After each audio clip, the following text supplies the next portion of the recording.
সবাইকে স্বাগত দীপ্ত সন্ধ্যার সংবাদে। সাথে রয়েছে দোলা ডলরেস। শুরুতেই জানাবো সংবাদ শিরোনাম।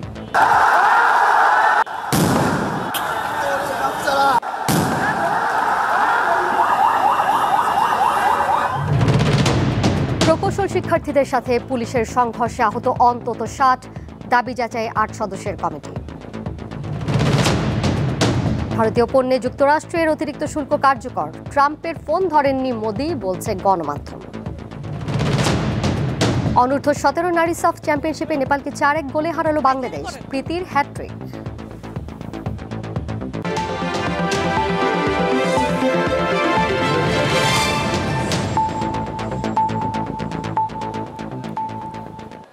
তিন দফা দাবিতে আন্দোলনকারী প্রকৌশল শিক্ষার্থীদের সাথে পুলিশের সংঘর্ষের ঘটনা ঘটেছে।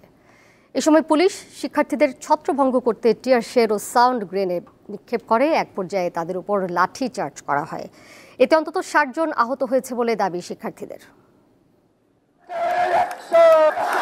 পূর্ব ঘোষিত লং মার্চ টু ঢাকা কর্মসূচির অংশ হিসেবে বুধবার বেলা ১১টার দিকে বুয়েট, রুয়েট, কুয়েট ও চুয়েট সহ বিভিন্ন প্রকৌশল বিশ্ববিদ্যালয়ের শিক্ষার্থীরা শাহবাগ মোড়ে অবস্থান নেন। দাবি মেনে নেয়ার জন্য দুপুর ১টা পর্যন্ত আলটিমেটাম দেয় তারা। সরকারি যেসব চাকরিগুলো রয়েছে সেই চাকরিগুলোতে আমরা আসলে সুযোগ পাচ্ছি না। শুধু ত্রিপলি বলতে হবে না, সিভিল ইঞ্জিনিয়াররাও বা মেকানিক্যাল ইঞ্জিনিয়াররাও খুব ভালোভাবে বঞ্চিত হচ্ছে।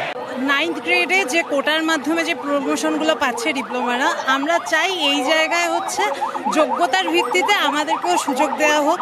এই কোটা প্রথাটা আমরা চাচ্ছি না। মানে যারা সিভিল পড়ে তারা বিসিএস দিয়ে ওইখানে যায়, ওইটারও 72% ওরা দখল করে নিছে। মানে আপনারা বলেন আপনারা কাদের কাছে সার্ভিস নেবেন? আপনারা কি বুয়েটের ছেলেপেলেদের কাছে সার্ভিস নেবেন নাকি ডিপ্লোমাদের কাছে সার্ভিস নেবেন? দাবি মেনে নেয়ার কোনো সিদ্ধান্ত না আসায় দুপুর ১:৩০টার দিকে প্রধান উপদেষ্টার বাসভবন ঘেরাও করতে যমুনা অভিমুখে যাওয়ার চেষ্টা করে। হোটেল ইন্টারকন্টিনেন্টাল মোড়ে বাধা দিলে পুলিশের সঙ্গে শিক্ষার্থীদের ধস্তাধস্তি হয়। এক পর্যায়ে পুলিশ সাউন্ড গ্রেনেড ছোড়ে, কাঁদানে গ্যাসের শেল নিক্ষেপ করে। জলকামান দিয়ে পানিও ছোড়া হয়। পুলিশের সঙ্গে শিক্ষার্থীদের পাল্টাপাল্টি ধাওয়ার ঘটনা ঘটে। এক পর্যায়ে শিক্ষার্থীরা ছত্রভঙ্গ হয়ে যায়। এ ঘটনায় কয়েকজন শিক্ষার্থী ও পুলিশ আহত হয়। পুলিশ অতর্কিতভাবে আমাদের উপর গ্রেনেড হামলা করছে। আমাদের অনেক ভাইয়ের হাত পা ফেটে গেছে, অনেক ভাই ইনজুরিড মেডিকেলে আছে। যারা এগুলো হুকুম করছে তাদেরকে তাদেরকে বহিষ্কার করতে হবে এবং যে পুলিশগুলো আমাদের আক্রমণ করছে তাদেরকে আমাদের পায়ে ধরে ক্ষমা চেতে হবে এবং উপদেষ্টা মণ্ডলীকে এসে সরাসরি এসে আমাদের কাছে ক্ষমা চেতে হবে। শিক্ষার্থীদের দাবির মধ্যে রয়েছে ডিপ্লোমা প্রকৌশলীদের নামের আগে প্রকৌশলী লিখতে না দেওয়া, ডিপ্লোমা প্রকৌশলীদের কাউকে পদোন্নতি দিয়ে ৯ম গ্রেডে উন্নীত না করা এবং ১০ম গ্রেডের চাকরিতে প্রবেশের ক্ষেত্রে স্নাতক প্রকৌশলীদের সুযোগ দেওয়া। দিলশা দানি, দীপ্ত সংবাদ, ঢাকা। রাজধানীর শাহবাগে এই মুহূর্তে রয়েছেন সহকর্মী স্বস্তিকা সিংহ। তার কাছে জানবো সবশেষ তথ্য। স্বস্তিকা, আন্দোলনকারী শিক্ষার্থীদের সবশেষ অবস্থান জানাবেন। পুলিশের সাথে সংঘর্ষের বিষয়ে তারা কি বলছেন? এখন তারা আসলে নতুন কোনো কর্মসূচি ঘোষণা করেছেন কিনা বা করতে যাচ্ছেন কিনা?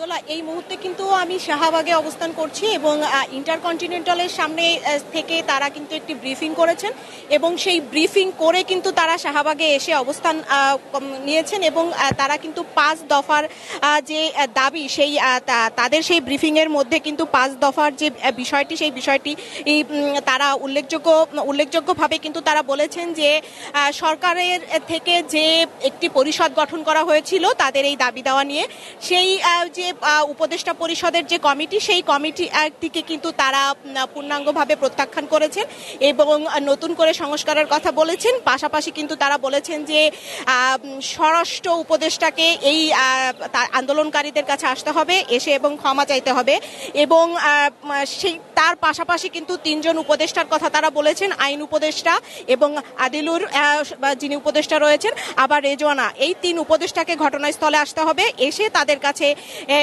উদ্ভূত যে পরিস্থিতি সকালে ঘটেছিল সেই উদ্ভূত পরিস্থিতির জন্য তাদের কাছে ক্ষমা চাইতে হবে।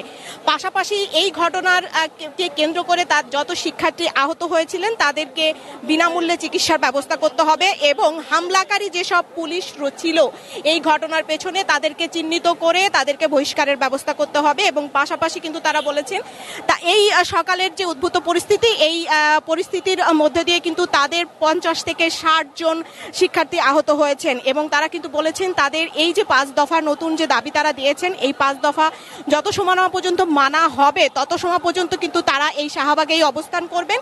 এবং ঠিক সেভাবেই কিন্তু তারা ইন্টারকন্টিনেন্টালের সামনে থেকে তারা এই ব্রিফিং করেছেন শিক্ষার্থীরা। ঠিক সেই ব্রিফিং এর পরে কিন্তু তারা এসে শাহবাগের পুরো সড়কটি অবস্থান করেছেন। এবং আপনাকে একটু জানিয়ে রাখি, শাহবাগের সড়ক অবস্থান করার কিছু সময়ের পরে কিন্তু বুয়েটের যে ভিসি স্যার ছিলেন, সেই ভিসি কিন্তু এখানে উপস্থিত হয়েছিলেন এবং ভিসি কিন্তু শিক্ষার্থীদের এই আন্দোলনের সাথে সহমত প্রকাশ করেছেন এবং পাশাপাশি যে উদ্ভূত পরিস্থিতি হয়েছে সেই পরিস্থিতির ঘটনার কিন্তু সুষ্ঠু তদন্তের দাবি জানিয়েছেন। এবং পাশাপাশি কিন্তু ভিসি স্যার এই শিক্ষার্থীদেরকে অনুরোধ করেছিলেন তারা যেন চিন্তা ভাবনা করে দেখে যে এই শাহবাগ যেহেতু ব্যস্ততম সড়ক, এই সড়কটি আসলে ছেড়ে দেওয়া যাবে কিনা। এই ছিল আসলে আমার কাছে শাহবাগ থেকে সর্বশেষ তথ্য। দোলা, সহকর্মী স্বস্তিকা সিংহ। প্রকৌশল পেশায় বিএসসি ডিগ্রিধারী ও ডিপ্লোমাধারী ব্যক্তিদের পেশাগত দাবির বিষয়ে সরকার অবগত। সরকারের উপদেষ্টারা জানিয়েছেন দ্রুতই সমস্যার সমাধানে কাজ করছে কমিটি। সচিবালয়ে সাংবাদিকদের এসব জানান তারা। প্রকৌশল পেশায় বিসিএস ডিগ্রিধারী ও ডিপ্লোমাধারীদের দাবির যৌক্তিকতা যাচাই করে সুপারিশ দিতে বুধবার রাষ্ট্রপতির আদেশক্রমে মন্ত্রিপরিষদ বিভাগ থেকে কমিটি গঠন করে প্রজ্ঞাপন জারি করা হয়েছে। কমিটির সভাপতি করা হয়েছে বিদ্যুৎ, জ্বালানি ও খনিজ সম্পদ উপদেষ্টা মোহাম্মদ ফজলুল কবির খানকে। কমিটিতে আছেন পরিবেশ উপদেষ্টা সৈয়দা রিজওয়ানা হাসান। সচিবালয়ে তারা জানান যত দ্রুত সম্ভব সরকার সমস্যার সমাধান করবে। তাদের একটা প্রতিনিধি দল চাইলে আমাদের সাথে দেখা করতে পারে। দেখা করলে আমরা তাদেরকে বলবো যে আমরা তাদের সমস্যা নিয়ে বসবো, তাদের সবার দাবিগুলো শুনে যেটা আমাদের বিবেচনায় ন্যায্য এবং যৌক্তিক মনে হয় আমরা সেরকম একটা সিদ্ধান্ত দেব। ওই যে নেস্কোতে একটা ঘটনা ঘটছিল, তো সেটার বিরুদ্ধে কিন্তু অলরেডি ব্যবস্থা নেওয়া হয়েছে এবং ওই শাস্তিমূলক ব্যবস্থা প্রক্রিয়াধীন আছে এবং শাস্তিমূলকভাবে প্রাথমিকভাবে বদলি করা হয়েছে। তো আমরা এই কমিটিটা গঠন হয়ে যাওয়ার পরে শীঘ্রই আমরা বসবো। এর আগে জনপ্রশাসন মন্ত্রণালয় জানায় আন্দোলনরত প্রকৌশল বিশ্ববিদ্যালয়ের শিক্ষার্থীরা সংশ্লিষ্ট মন্ত্রণালয়ের মাধ্যমে দাবি দেওয়ার প্রস্তাব দিলে সচিব কমিটি তা সমাধান করবে। এগুলো পজিটিভলি আমরা নেব, কারণ এরা আমাদের এই সন্তানের মতো মানুষ, তার চেয়েও বয়স অনেকের কম। এই ইস্যুটা সমাধানযোগ্য, একটু আলোচনার দরকার, এর জায়গা মতো প্রস্তাবটা আসতে হবে। আপনি এটা রাস্তায় সমাধান হবে না। 3 দফা দাবিতে বুয়েট সহ বিভিন্ন প্রকৌশল বিশ্ববিদ্যালয়ের শিক্ষার্থীরা আন্দোলন করছে। রুবায়েত হাসান, দীপ্ত সংবাদ, ঢাকা। তত্ত্বাবধায়ক সরকার বাতিলের রায়ের বিরুদ্ধে আপিলের অনুমতি দিয়েছে আপিল বিভাগ। আগামী 21 অক্টোবর এই আপিলের শুনানি হবে। বুধবার রিভিউ আবেদনের শুনানি শেষে প্রধান বিচারপতি ডক্টর সৈয়দ রেফাত আহমেদের নেতৃত্বাধীন 7 সদস্যের আপিল বিভাগ এই আদেশ দেয়। 2011 সালের 10 মে সংখ্যাগরিষ্ঠ মতামতের ভিত্তিতে সংবিধানের ত্রয়োদশ সংশোধনী বাতিল ঘোষণা করে রায় দেন তৎকালীন প্রধান বিচারপতি ABM খায়রুল হকের নেতৃত্বাধীন আপিল বিভাগ। ওই রায়ের পুনর্বিবেচনা চেয়ে গত বছরের অক্টোবরে আবেদন করেন বিএনপির মহাসচিব মির্জা ফখরুল ইসলাম আলমগীর।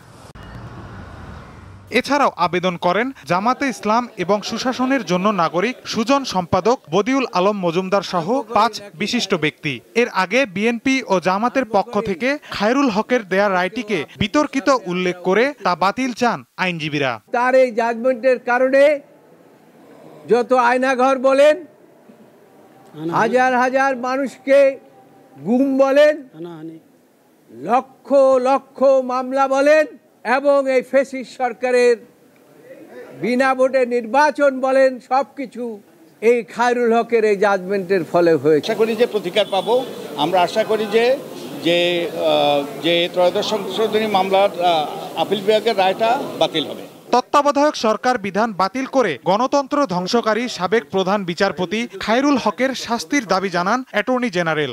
আমরা বলেছি ত্রয়োদশ সংশোধনীর যে রায়, এটা একটা অন্তরায়, এটা ক্যান্সারের মতো আছে, এইটা আমাদের আইনের বই থেকে বের হওয়া দরকার। এই রায় লিখার থেকে শুরু করে সিগনেচার করা পর্যন্ত আইনি পরিক্রমায় তৎকালীন প্রধান বিচারপতি ABM খায়রুল হক দণ্ডবিধির 219 ধারা একটা অপরাধ। আমরা এটাও আদালতের নোটিশে আনব। আপিলের অনুমতি দিয়ে শুনানির জন্য আগামী 21 অক্টোবর দিন ধার্য করেছে সর্বোচ্চ আদালত। মাহিদুর রহমান, দীপ্ত সংবাদ, ঢাকা। নির্বাচন বানচাল করতে কিছু রাজনৈতিক দল পরিকল্পিতভাবে নিত্য নতুন দাবি তুলছে বলে অভিযোগ করেছেন বিএনপি মহাসচিব মির্জা ফখরুল ইসলাম আলমগীর।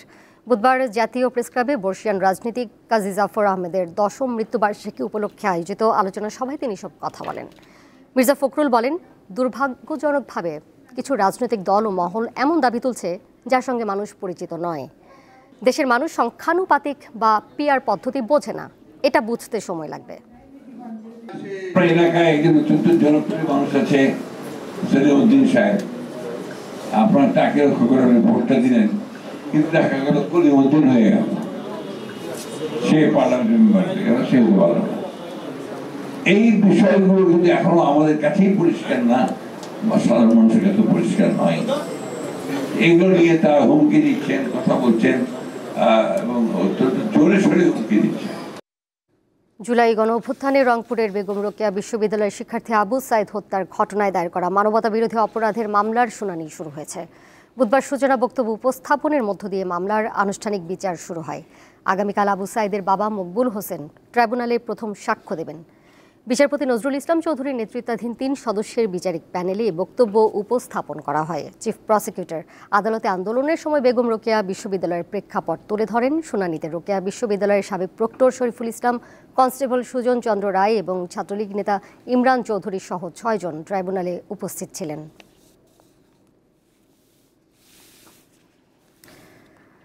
ভারতীয় পণ্যের ওপর যুক্তরাষ্ট্রের আরোপিত অতিরিক্ত 25% শুল্ক কার্যকর হয়েছে আজ। ফলে ভারতের উপর যুক্তরাষ্ট্রের শুল্কের হার দাঁড়িয়েছে 50%। মার্কিন প্রেসিডেন্ট ডোনাল্ড ট্রাম্পের নতুন নির্বাহী আদেশের মধ্য দিয়ে এই সিদ্ধান্ত কার্যকর হয়েছে। দেশটির হোমল্যান্ড সিকিউরিটি বিভাগ কাস্টমস অ্যান্ড বর্ডার প্রোটেকশনের মাধ্যমে এরই মধ্যে এই সংক্রান্ত নোটিশ জারি করেছে। এরই মধ্যে ভারতের বাজারে প্রভাব পড়তে শুরু করেছে। এতে ভারতীয় পণ্য রপ্তানি 55% পর্যন্ত কমতে পারে বলে জানিয়েছে বিভিন্ন গণমাধ্যম। এদিকে ট্রাম্পের উপর ক্ষুব্ধ থাকার কারণে বারবার ফোন করলেও তার ফোন ধরা থেকে বিরত রয়েছেন ভারতের প্রধানমন্ত্রী। ইউক্রেনের গুরুত্বপূর্ণ দনিপ্রোপেট্রোভস্ক অঞ্চলে রাশিয়ার সামরিক বাহিনী ঢুকে পড়েছে বলে স্বীকার করেছে ইউক্রেনীয় সেনাবাহিনী। এমনকি রুশ সেনারা ইউক্রেনের পূর্বাঞ্চলের এই শিল্প এলাকায় নিজেদের অবস্থান শক্ত করার চেষ্টা করছে বলেও জানিয়েছে তারা। ইউক্রেনীয় সেনাদের দাবি, তারা রাশিয়ান সামরিক বাহিনীর অগ্রযাত্রা প্রতিহত করছে। তবে এই ঘটনা যুদ্ধের অবস্থা ও ইউক্রেনের মনোবলে বড় আঘাত হানতে পারে বলে ধারণা করা হচ্ছে। সংবাদ মাধ্যম বিবিসি জানিয়েছে, দনিপ্রোতে এটাই রাশিয়ার প্রথম বড় আকারের হামলা। এই অঞ্চলে রাশিয়ার হামলা ইউক্রেনের জন্য কৌশলগতভাবে অত্যন্ত গুরুত্বপূর্ণ, কারণ দনিপ্রোপেট্রোভস্ক পূর্ব ইউক্রেনের একটি প্রধান শিল্পাঞ্চল। এবারে খেলার খবর। অনূর্ধ্ব-17 নারী সাফ চ্যাম্পিয়নশিপের দ্বিতীয় লেগে নেপালকে 4-1 গোলে হারিয়েছে বাংলাদেশ। হ্যাট্রিক করেছেন সুরভি আকন্দ-প্রীতি। ভুটানের চাংলি স্টেডিয়ামে প্রথমার্ধেই লিড নেয় বাংলাদেশ। 38 মিনিটে গোল করেন থুইনো মার্মা, আর প্রথমার্ধের যোগ করার সময় গোল করেন সুরভি আকন্দ-প্রীতি। বিরতিতে যাওয়ার আগেই ব্যবধান কমায় নেপালের মেয়েরা। দ্বিতীয়ার্ধে নিজের দ্বিতীয় গোল আদায় করেন সুরভি। ভুটানের বিপক্ষে জয় দিয়ে আসর শুরু করার পর ভারতের কাছে বিধ্বস্ত হয় বাঘিনীরা। এরপর নেপালের বিপক্ষে প্রথম পর্বেও দুর্দান্ত জয় তুলে নিয়েছিল তারা। এতে 4 দলের টুর্নামেন্টে 6 পয়েন্ট নিয়ে দ্বিতীয় স্থানে আছে লাল সবুজের কন্যারা। আর 3 ম্যাচেই জয় নিয়ে টেবিলের শীর্ষে রয়েছে ভারত। বাংলাদেশের বিপক্ষে 3 ম্যাচের টি-20 সিরিজ খেলতে সিলেটে পৌঁছেছে নেদারল্যান্ডস ক্রিকেট দল। বুধবার সকাল 9:15টায় ঢাকা শাহজালাল বিমানবন্দরে পৌঁছায় তারা। কিছুক্ষণ বিশ্রাম শেষে সিলেটের উদ্দেশ্যে রওনা দেয় অতিথিরা। সিলেট আন্তর্জাতিক স্টেডিয়ামে 3 ম্যাচ সিরিজের প্রথম টি-20 অনুষ্ঠিত হবে 30 আগস্ট। বাকি দুটি হবে 1 ও 3 সেপ্টেম্বর। সবগুলো ম্যাচ হবে সন্ধ্যা 6টায়। এদিকে টাইগারদের বিপক্ষে সিরিজের জন্য ঘোষিত ডাচদের 15 সদস্যের দল থেকে ইনজুরির কারণে ছিটকে গেছেন রায়ান ক্লেন ও ফ্রেড ক্লাসেন, আর ব্যক্তিগত কারণে নিজেকে সরিয়ে নিয়েছেন সাকিব জুলফিকার। তাদের পরিবর্তে দলে অন্তর্ভুক্ত হয়েছেন 17 বছর বয়সী batter Cedric de Lange, pacer Sebastiaan Braat ও অলরাউন্ডার সিকান্দার জুলফিকার।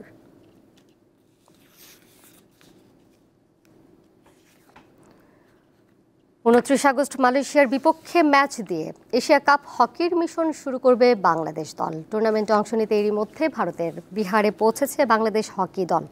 আগামী 29 আগস্ট থেকে 7 সেপ্টেম্বর অনুষ্ঠিত হবে এশিয়ান হকির সবচেয়ে বড় এই টুর্নামেন্ট। পাকিস্তান নাম প্রত্যাহার করে নেওয়ায় বিদেশের মাটিতে প্রথমবার এশিয়া কাপে খেলার সুযোগ পেয়েছে বাংলাদেশ। বি গ্রুপে রেজাউল করিম বাবুর দলের বাকি 3 প্রতিপক্ষ বর্তমান চ্যাম্পিয়ন দক্ষিণ কোরিয়া, মালয়েশিয়া এবং চাইনিজ তাইপে।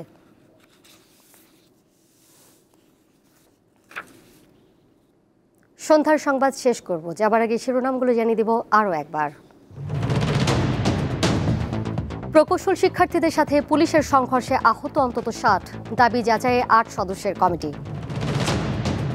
ভারতীয় পণ্যে যুক্তরাষ্ট্রের অতিরিক্ত শুল্ক কার্যকর, ট্রাম্পের ফোন ধরেননি মোদি, বলছে গণমাধ্যম। অনূর্ধ্ব-17 নারী সাফ চ্যাম্পিয়নশিপে নেপালকে 4-1 গোলে হারালো বাংলাদেশ, প্রীতির হ্যাটট্রিক।